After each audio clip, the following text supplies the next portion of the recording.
Hello friends, this is Poonam and welcome to Subira study points. तो चलिए friends, शुरू करते हैं आज की प्रैक्टिस। उससे पहले यदि आप चैनल पर नए हैं तो चैनल को सब्सक्राइब कर लें एंड वीडियो को भी लाइक एंड शेयर कर दें। साथ ही बेल आइकन भी प्रेस कर लें ताकि आने वाली सभी वीडियो की नोटिफिकेशन आप लोगों को मिलती रहे।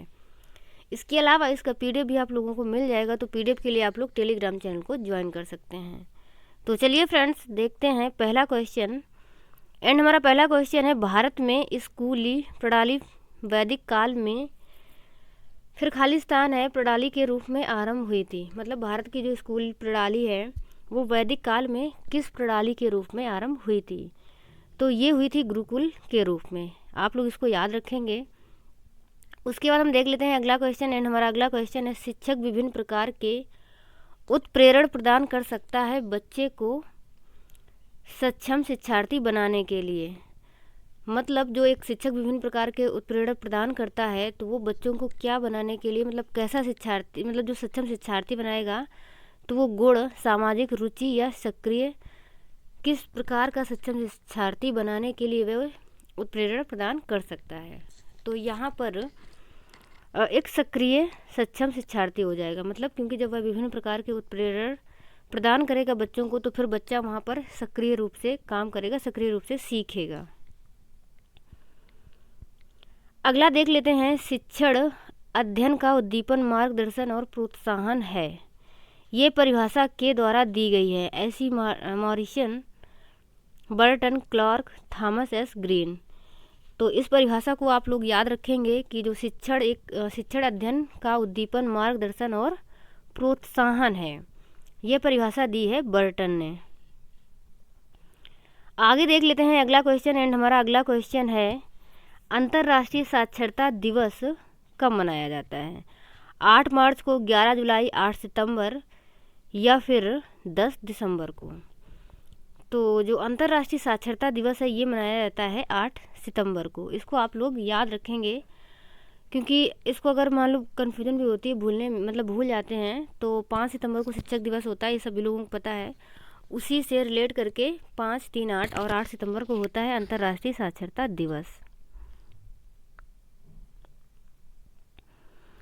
अगला देख लेते हैं, निम्नांकित में से कौन सा कथन विशेष शिक्षा के सभ्यता में से मेल नहीं खाता?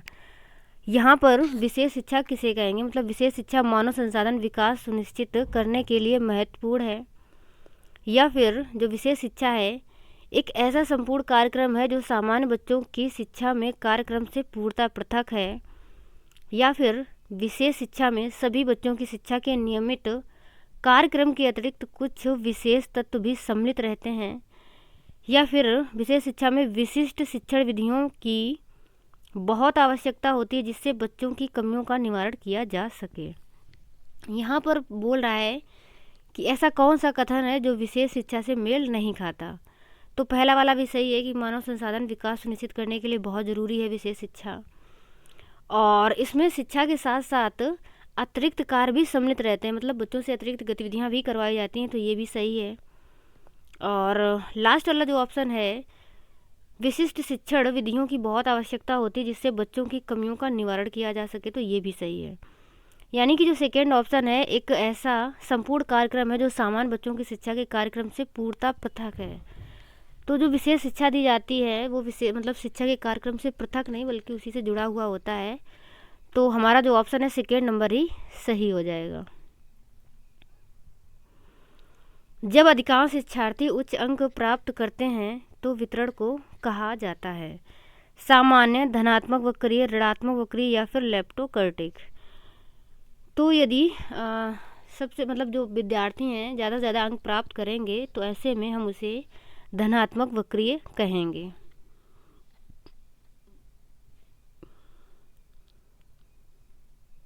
और हमारा जो अगला क्वेश्चन है, निम्नांकित में से कौन सा निर्देशन का सिद्धांत नहीं है? व्यक्तिगत भिन्नताओं का सिद्धांत, विहितता का सिद्धांत, सहभागिता का सिद्धांत या फिर व्यक्ति की समग्रता का सिद्धांत? तो यहाँ पर पूछ रहा है कि कौन सा ऐसा सिद्धांत है जो निर्देशन का नहीं है? व्यक्तिगत भिन्नताओं का सिद्धांत, यानी कि बच्चों की जैसी व्यक्तिगत भिन्नताएं हैं उसके हिसाब से उन्हें निर्देशित करना, मतलब शिक्षा देना, तो ये तो सही है। सहभागिता का सिद्धांत मतलब साथ में बच्चों को निर्देश देना, साथ में काम करवाना, समूह में कोई भी क्रिया या गतिविधि करवाना, ये भी सही है। व्यक्ति की समग्रता का सिद्धांत मतलब बच्चों के हमें समग्रता यानी कि उनके संपूर्ण विकास को ध्यान में रखते हुए भी निर्देशित करना है, तो ये भी सही है। यहाँ पर हमारा सेकेंड ऑप्शन यानी कि विहितता का सिद्धांत सही हो जाएगा, क्योंकि ये वाला सही नहीं है और यहाँ पर नहीं वाला ही पूछा गया, इसलिए ऑप्शन हमारा सेकेंड नंबर सही हो जाएगा। आगे देख लेते हैं अगला क्वेश्चन। मानकीकृत परीक्षणों की मुख्य विशेषता है कि वे निम्नांकित त्रुटियों से मुक्त होते हैं: अर्थापन, व्यक्तिगत या फिर परिवर्तनीय त्रुटियां या स्थिर त्रुटियां। तो यहाँ पर मानकीकृत यदि कोई परीक्षण होगा तो मानकीकृत से मतलब होता है कि एक समान मानक निर्धारित कर दिए गए हैं, तो फिर वहाँ पर व्यक्तिगत भिन्नताओं का ध्यान नहीं रखा जाता। इस वजह से जो मानकीकृत परीक्षण होंगे वो व्यक्तिगत त्रुटियों से मुक्त होंगे, क्योंकि वहाँ पर व्यक्तिगत भिन्नताओं को ध्यान में रखा ही नहीं जाता। इसलिए ऑप्शन हमारा सेकेंड नंबर सही हो जाएगा। उसके बाद रचनावाद का सिद्धांत किसने दिया था? चॉम्स्की, वाइगोस्की, पियाजे और टर्मन ने। तो यहाँ पर वैसे तो रचनावादी वाइगोस्की भी हैं और पियाजे भी हैं, लेकिन अगर सामाजिक रचनावाद की बात करता है तब हम वाइगोस्की को सही मानते हैं। सिर्फ रचनावाद की बात कर रहा है, इसलिए यहाँ पर जो हमारा ऑप्शन है वो तीसरा वाला यानी कि पियाजे सही हो जाएगा। त्रिभाषा फार्मूला किसकी देन है? मुदालियर कमीशन, कोठारी, राष्ट्रीय शिक्षा नीति या फिर राधा कृष्ण कमीशन। तो जो त्रिभाषा फार्मूला दिया था इसको दिया है कोठारी कमीशन ने। ऑप्शन हमारा सेकेंड नंबर सही रहेगा और बाद में इसी की बात फिर राष्ट्रीय शिक्षा नीति में भी की गई थी। तो यहाँ पर हमारा जो ऑप्शन है वो सेकेंड नंबर यानी कि कोठारी कमीशन सही हो जाएगा। कर्ट लेविन द्वारा दिया गया अधिगम का सिद्धांत, तो इन्होंने जो सिद्धांत दिया है ये दिया है क्षेत्र अधिगम का सिद्धांत।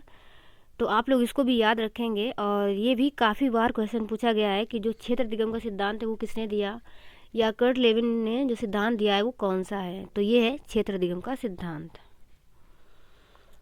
अगला हम देख लेते हैं, बच्चों को स्कूल में लोकतांत्रिक जीवन के बारे में का अवसर दिया जाना चाहिए: सीखने का, अनुभविक या फिर समझ या जानने का।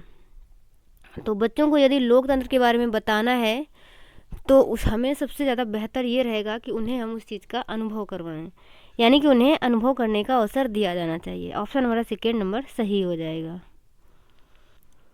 स्कूल के संगठन में स्कूल का और फिर खाली स्थान है मूल निर्धारण कारक है: पाठचर्या, प्रबंधन, सामाजिक जीवन या फिर प्रशिक्षक। तो स्कूल का जब संगठन करना होता है मतलब स्कूल के संगठन में कौन सी ऐसी चीज़ है जो मूल निर्धारण का कारक है? पाठचर्या, प्रबंधन, सामाजिक जीवन या फिर प्रशिक्षक। तो पाठचर्या के अंतर्गत ही सारी चीज़ें आती हैं, यानी कि पाठचर्या में सभी चीज़ सम्मिलित रहती हैं कि कब कौन सी गतिविधियां करवानी है, किस तरीके से स्कूल का प्रबंधन मैनेजमेंट करना है, ये सारी चीज़ें। तो यहाँ पर हमारा जो ऑप्शन है पहला वाला यानी कि पाठचर्या सही हो जाएगा। अगला क्वेश्चन है, एक सफल अभ्यास की उपलब्धि का वास्तविक परीक्षण, मतलब एक जो सफल अभ्यास है वो किसकी उपलब्धि का वास्तविक परीक्षण है? अध्यापक की, प्रधानाध्यापक, लर्निंग या फिर मूल्यांकन का। तो जो एक सफल अभ्यास है वो लर्निंग की उपलब्धि का वास्तविक परीक्षण होता है, मतलब जो कुछ भी सीखा है उसका आपने किस तरीके से अभ्यास किया। तो यदि सीखने का आपने सफल अभ्यास किया है तो वो सीखने का उपलब्धि का वास्तविक परीक्षण होगा। तो ऑप्शन हमारा थर्ड नंबर सही रहेगा। और अगला क्वेश्चन है, मानसिक फिर खाली स्थान के विचार के माध्यम से अपने मूल के निष्पक्ष विचारों का उल्लेख दृष्टिकोण प्राप्त किया जा सकता है। मानसिक मूल्यांकन के विचार के माध्यम से या व्यवहार के विचार के माध्यम से, मापन के या फिर विचार के माध्यम से। तो यहाँ पर मानसिक व्यवहार के हो जाएगा, यानी कि मानसिक व्यवहार के विचार के माध्यम से अपने मूल के निष्पक्ष विचारों का उल्लेख दृष्टिकोण प्राप्त किया जा सकता है, यानी कि आपकी जो मानसिक स्थिति कैसी है, आप अपना किस तरीके से मानसिक व्यवहार करते हैं। तो ऑप्शन हमारा सेकेंड नंबर सही हो जाएगा। अगला है, भारतीय संविधान में राजनीति के निर्देशक सिद्धांतों के तहत अनुच्छेद 45 प्रदान करता है। तो भारतीय संविधान का जो आर्टिकल 45 है वो क्या प्रदान करता है? निःशुल्क और अनिवार्य प्राथमिक शिक्षा, यानी कि ऑप्शन हमारा सेकेंड नंबर सही हो जाएगा। रामकृष्ण मिशन की स्थापना किसने की थी? तो ये स्थापना की थी स्वामी विवेकानंद ने। आप लोग इसको याद रखेंगे। और अगला क्वेश्चन है, प्राथमिक स्तर पर मातृभाषा में सिखाना बेहतर है क्योंकि ये बच्चों में आत्मविश्वास विकसित करता है, सीखना आसान बनाता है, ये बौद्धिक विकास में सहायक है, ये बच्चों को प्राकृतिक वातावरण में सीखने में मदद करता है। तो यदि हम बच्चों को प्राथमिक स्तर पर मातृभाषा में सिखाते हैं तो ये बच्चों को प्राकृतिक वातावरण में सीखने में मदद करता है, क्योंकि जो बच्चों की अपनी भाषा है और उसी भाषा में जब सिखाया जाएगा तो उसे एक प्राकृतिक माहौल मिलेगा, यानी कि जो चीज़ वो जानते हैं उसी रूप में उन्हें सिखाया जा रहा है। तो ऑप्शन हमारा 4 नंबर सही हो जाएगा। ब्लैक बोर्ड पर लिखते समय सबसे महत्वपूर्ण क्या है? अच्छा लेखन, लेखन में स्पष्टता, बड़े अक्षरों में लिखना या फिर छोटे अक्षरों में लिखना। तो ब्लैक बोर्ड में लिखते समय सबसे ज़्यादा ज़रूरी है लेखन में स्पष्टता होनी चाहिए, यानी कि जो भी आप अक्षर बना रहे हैं वो स्पष्ट होने चाहिए, स्पष्ट रूप से बच्चों को समझ में आए। अगला है, होमवर्क देने का क्या फ़ायदा होता है? यहाँ पर इतना ही क्वेश्चन है, मतलब होमवर्क देने का क्या फ़ायदा होता है?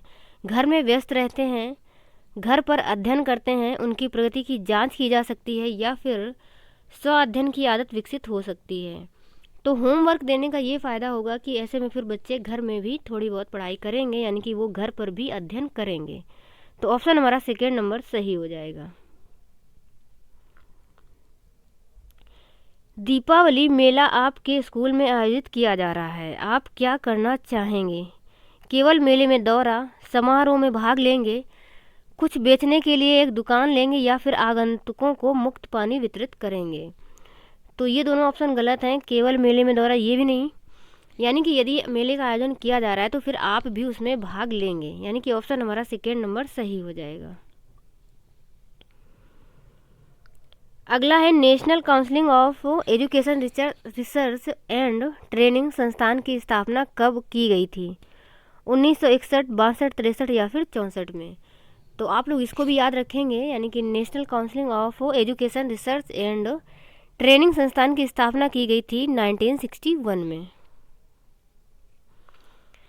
अगला है, शिक्षक के लिए सबसे महत्वपूर्ण क्या है? कक्षा में अनुशासन बनाए रखना, समय पर कक्षा में होना, छात्रों की कठिनाइयों को दूर करना, एक अच्छा वक्ता। तो एक शिक्षक के लिए जो सबसे ज़्यादा ज़रूरी है वो है कि वह छात्रों की कठिनाइयों को दूर करें।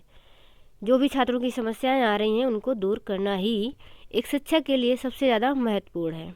तो ऑप्शन हमारा थर्ड नंबर सही हो जाएगा। एक शिक्षक कक्षा में प्रश्न पूछता है छात्रों को व्यस्त रखने के लिए, अनुशासन बनाए रखने के लिए या फिर छात्र का ध्यान आकर्षित रखने के लिए, पढ़ाने के लिए। तो एक शिक्षक कक्षा में बच्चों से प्रश्न पूछता है बच्चों का ध्यान आकर्षित करने के लिए। तो ऑप्शन हमारा थर्ड नंबर सही हो जाएगा। किस दर्शन ने कक्षाओं में निगरानी प्रणाली विकसित की है? वैदिक, वेदांत, इस्लाम या फिर बौद्ध धर्म। तो यहाँ पर निगरानी प्रणाली की बात की जा रही है। तो कक्षाओं में निगरानी प्रणाली जो विकसित की है वो की है वैदिक दर्शन ने, यानी कि ऑप्शन हमारा फर्स्ट नंबर सही हो जाएगा। अब हम देख लेते हैं अगला क्वेश्चन। एंड हमारा अगला क्वेश्चन है, भारतीय संविधान का कौन सा भाग प्रत्येक नागरिक को अपने धर्म के अनुसार शिक्षा प्रदान करने की अनुमति देता है? निर्देशक सिद्धांत, केंद्र और राज्यों के समवर्ती सूची या फिर लोकतांत्रिक अधिकार, मौलिक अधिकार। तो जो मौलिक अधिकार हैं वो प्रत्येक नागरिकों को अपने धर्म के अनुसार शिक्षा प्रदान करने की अनुमति देते हैं, यानी कि ऑप्शन हमारा 4 नंबर सही रहेगा। मुझे 1 दर्जन स्वस्थ बच्चे दे दो, मैं उन्हें डॉक्टर, न्यायाधीश, भिखारी और यहाँ तक कि चोर भी बना सकता हूँ। ये किसने कहा था? तो ये कथन सभी को पता होगा और ये प्रसिद्ध कथन कहा था जेबी वॉटसन ने, यानी कि ये एक व्यवहारवादी थे और इनका मानना था कि जो बच्चों का विकास है वो वातावरण पर निर्भर करता है। मतलब इनका कहने का ये मतलब था कि जैसा बच्चों को वातावरण मिलेगा वह वैसा ही बन जाएगा। तभी इन्होंने कहा था कि आप मुझे एक दर्जन स्वस्थ बच्चे दे दो, मैं उन्हें डॉक्टर, न्यायाधीश, भिखारी, यहाँ तक कि चोर भी बना सकता हूँ। मतलब जैसा मैं चाहूँगा मैं उन्हें वैसा ही बना दूँगा। तो ऑप्शन हमारा फर्स्ट नंबर सही रहेगा। यदि बच्चों में एक समूह दिवाली त्योहार उत्सव पर एक परियोजना को पूरा करने के माध्यम से बहुत सारे गणितीय कौशल सीखता है, तो ये किस रूप में माना जाएगा? आकस्मिक, औपचारिक, अनौपचारिक या फिर गैर औपचारिक शिक्षा। तो यहाँ पर यदि बच्चों का एक समूह त्यौहार में बहुत सारे गणितीय कौशलों को सीख लेता है, तो ये माना जाएगा अनौपचारिक शिक्षा के रूप में। यानी कि वहाँ पर वो उत्सव मना रहे थे, लेकिन उसी के साथ साथ उन्होंने बहुत सारे गणितीय कौशलों को भी सीख लिया। तो इस तरीके से सीखना अनौपचारिक सीखना कहलाता है। यानी कि ऑप्शन हमारा तीसरा वाला सही हो जाएगा। और जो औपचारिक शिक्षा होती है वो मतलब जब आप कहीं पर सीखने के लिए जाते हैं, जैसे स्कूल में आप सीखने जाते हैं, तो वहाँ पर टाइम टू टाइम ड्रेस वगैरह में जाना होता है। वहाँ पर जो सीखते हैं आप, वो होता है औपचारिक रूप से सीखना। और अनौपचारिक रूप से आप घर में, बाहर, इधर उधर आते जाते कहीं पर भी चीज़ों को सीख लेते हैं, तो वो होता है आपका अनौपचारिक सीखना। तो इस वजह से यहाँ पर हमारा जो ऑप्शन है थर्ड नंबर ही सही हो जाएगा। तो चलिए फ्रेंड्स, आज की वीडियो में हम इतना ही रखते हैं। एंड मैं आशा करती हूँ कि आप लोगों को अच्छी समझ में आया होगा। और आगे मिलेंगे अगले वीडियो में, तब तक के लिए bye bye and take care.